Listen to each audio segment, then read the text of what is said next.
Olá pessoal, hoje nós vamos falar sobre o continente americano, mais especificamente sobre a América anglo-saxônica. Mas antes de nós falarmos sobre a América anglo-saxônica, observem lá este mapa que eu vou colocar aqui para vocês. Então nós temos aqui o mapa do continente americano, nós vamos ter todo o continente.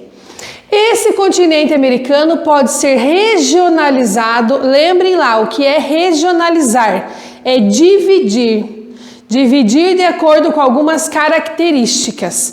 Então, primeiro, o continente americano, ele pode ser regionalizado a partir da posição geográfica. E a partir da posição geográfica, nós vamos ter a América do Sul aqui, a América Central aqui e a América do Norte aqui. Então, devido à sua posição geográfica.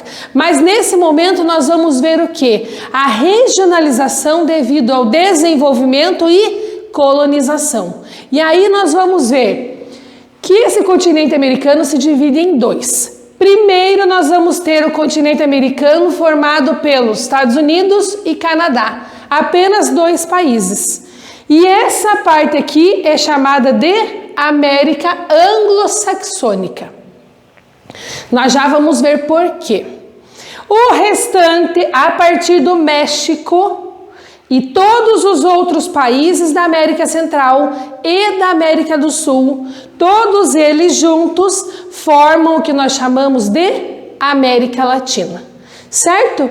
Então, de acordo com o desenvolvimento econômico e de povoamento, de colonização, nós vamos ter a América dividida em dois continentes. Continuando lá, a América anglo-saxônica ela foi colonizada por quem? Pela Inglaterra e França. Por esse motivo, nos Estados Unidos e no Canadá, nós vamos ter as pessoas com a língua inglesa ou francesa. Nos Estados Unidos, em grande quantidade, as pessoas falam inglês. No Canadá, pode falar inglês ou francês. Essa colonização foi um pouquinho diferente do que a colonização do Brasil. Quando nós falamos de colonização do Brasil e do restante da América Latina, nós fomos colonizados por quem? Portugueses e espanhóis. Nós vamos ver isso em uma próxima aula. Já a América anglo-saxônica, Inglaterra e França. E aí, quando nós falamos dessa colonização, nós precisamos saber que a região mais ao norte da América anglo-saxônica, olha, Canadá, norte do Canadá, nós vamos ter o quê? Uma colonização de povoamento. O que é uma colonização de povoamento? É quando os povos colonizadores vieram para o norte do Canadá e se instalaram ali. Eles não ficavam indo e voltando. De primeira eles já vieram e se instalaram aqui. Isso contribui para quê? Para que todas as riquezas dessa região sejam utilizadas para o desenvolvimento desta região. Já o restante, quer dizer, o sul do Canadá e os Estados Unidos, foi uma colonização de exploração. No início, o que é colonização de exploração? Recursos naturais retirados daqui, ou no caso retirados dos Estados Unidos e levado de volta para o país, para a metrópole, para o país que estava colonizando. Ainda falando de aspectos físicos, nós vamos ter lá o clima da América anglo-saxônica. Observem aqui, essa região clima frio e essa região clima polar. Por quê? Vamos voltar ali no outro mapa, olhem aqui. Voltar lá atrás, olha lá, para vocês repararem onde é que ele está. Olha aqui o Canadá, o norte do Canadá, Groenlândia, Polo Norte. Então o Canadá fica muito próximo ao polo. Por esse motivo, nós vamos ter aqui no norte do Canadá clima polar e um pouquinho mais para baixo em roxo o clima frio. Esses dois climas com baixíssimas temperaturas durante o ano. Aqui semiárido, que é um clima muito semelhante ao Nordeste brasileiro. Nós vamos ter aqui embaixo, olha só, o clima subtropical, nesse verde aqui. O que é o clima subtropical? É o nosso clima, onde nós temos as estações bem definidas. Por que nós vamos ter um clima lá na região da América anglo-saxônica muito semelhante com o clima do Brasil? Porque nós vamos ter posições semelhantes. É claro que nós não temos aqui no Brasil esse clima polar. Olha só, porque o Canadá e os Estados Unidos são, na verdade, o Canadá é cortado por quem? Círculo polar ártico. Por isso, o clima polar. Relevo da América anglo-saxônica. Lembrem que nós já estudamos as principais cadeias montanhosas do mundo. Himalaia na Ásia, Alpes na Europa, Andes na América do Sul e na América do Norte nós temos quem? Montanhas rochosas. Então nós temos aqui na costa oeste as montanhas rochosas e aqui na costa leste, olha só, os montes Apalaches.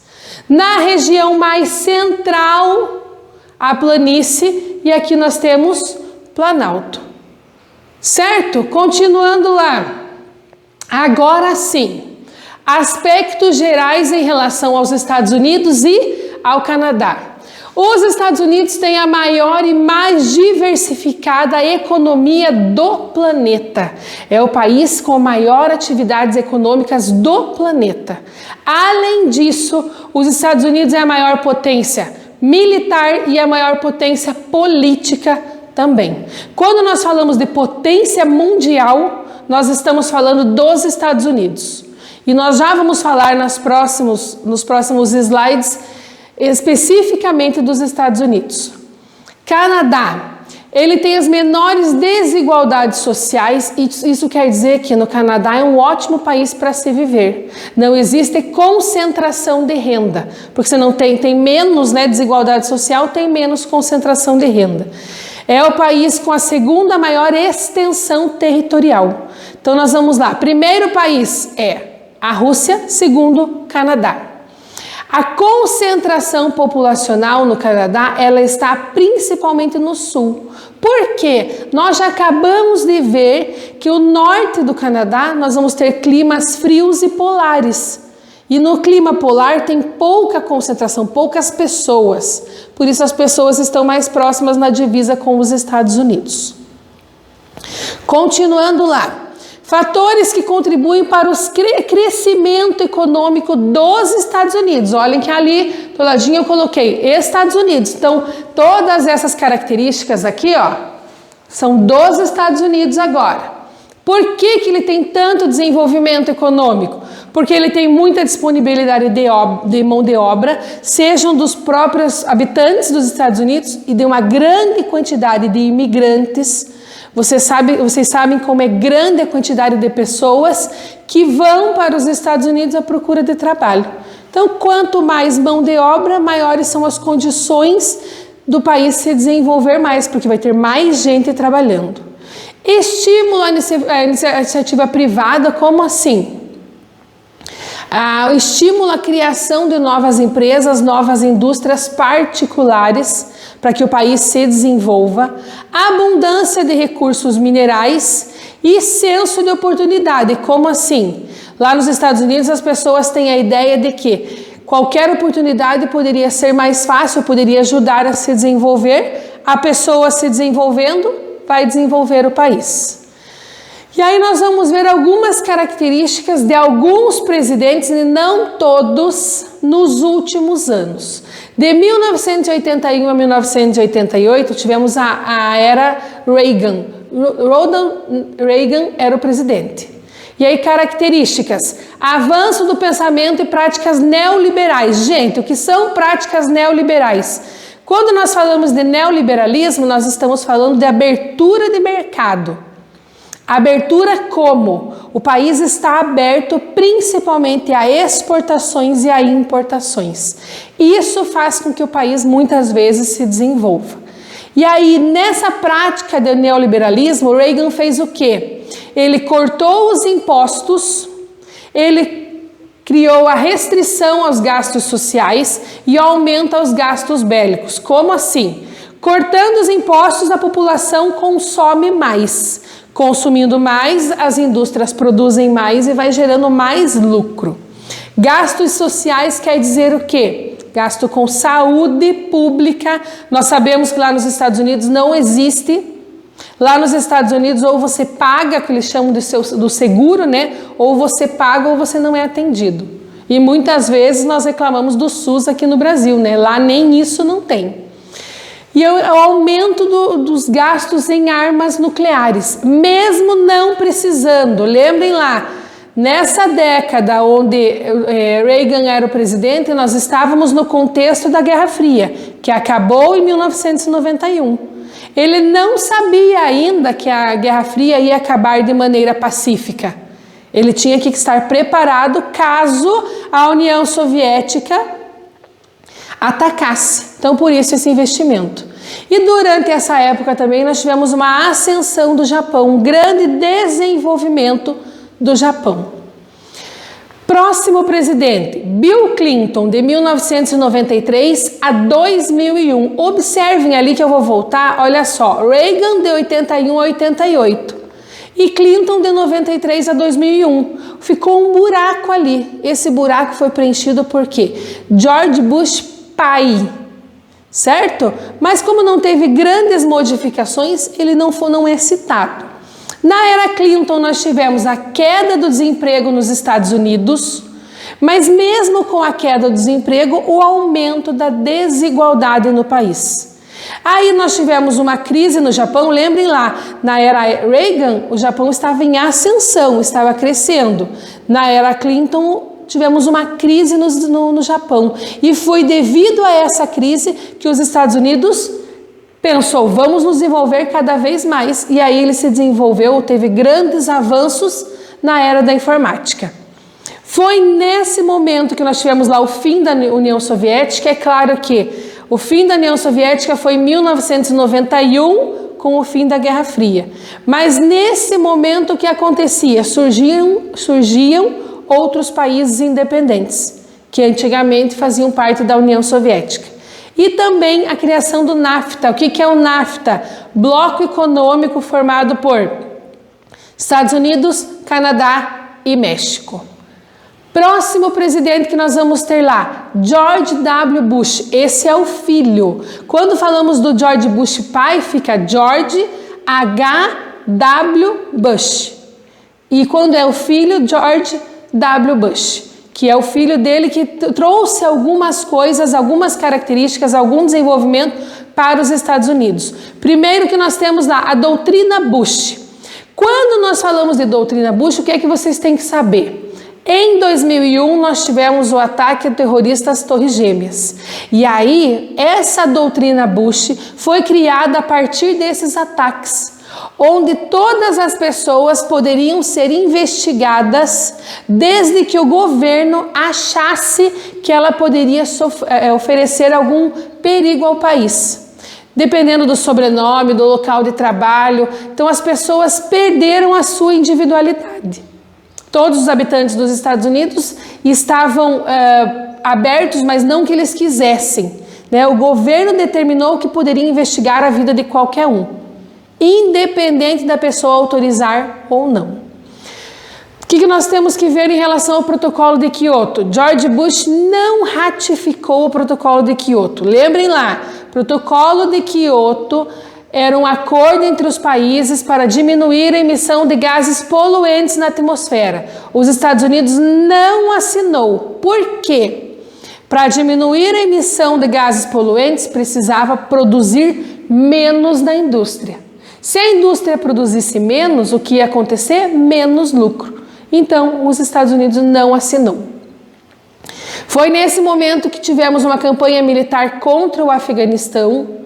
Foi lançado que o Afeganistão estava produzindo bombas biológicas. Essas bombas biológicas poderiam ser vírus ou qualquer outra coisa do gênero, que não eram armas, que são coisas que ficam na pele, como se fosse um vírus mesmo. E aí poderia se espalhar no mundo inteiro e matar muitas pessoas. Com essa desculpa, os Estados Unidos, com ordem de George Bush, invadiu o Afeganistão. É claro que nós vamos ver mais para frente ali que não foi encontrado nenhum tipo de arma biológica. E durante essa era também tivemos a crise imobiliária. Essa crise imobiliária afetou o mundo inteiro. O que foi essa crise? Muitos empresários dos Estados Unidos tinham vários imóveis e eles trabalhavam na questão da especulação imobiliária. O que é isso? Comprar um imóvel a preço baixo, esperar ele valorizar e depois vender. Mas nesse momento eles tinham tantos imóveis concentrados que a economia dos Estados Unidos acabou parando. E isso trouxe consequências para o mundo inteiro. E por último nós vamos ter lá Barack Obama, de 2009 a 2017. Barack Obama tinha como ideal a integração dos povos, porque ele dizia que a própria família dele tinha características de vários continentes. Um era negro, outro era branco, então ele mesmo era uma mistura de raças. Então ele acreditava que a mistura, a integração dos povos contribuiria para o desenvolvimento, não só dos Estados Unidos, mas do mundo inteiro. Barack Obama, ao contrário de George Bush, ele respeitava os fóruns e debates sobre o meio ambiente. Ele retirou aquelas tropas do Afeganistão em 2010, aquelas tropas que foram lá para descobrir a bomba biológica que na verdade não existia. Mas ele teve um pequeno problema, que a sua promessa de campanha dizia que ele ia fechar a base militar em Guantánamo, em Cuba, mas na verdade ele acabou não fazendo isso. Por que queriam que fechasse essa base militar em Cuba? Para melhorar a relação entre os cubanos, entre Cuba e os Estados Unidos.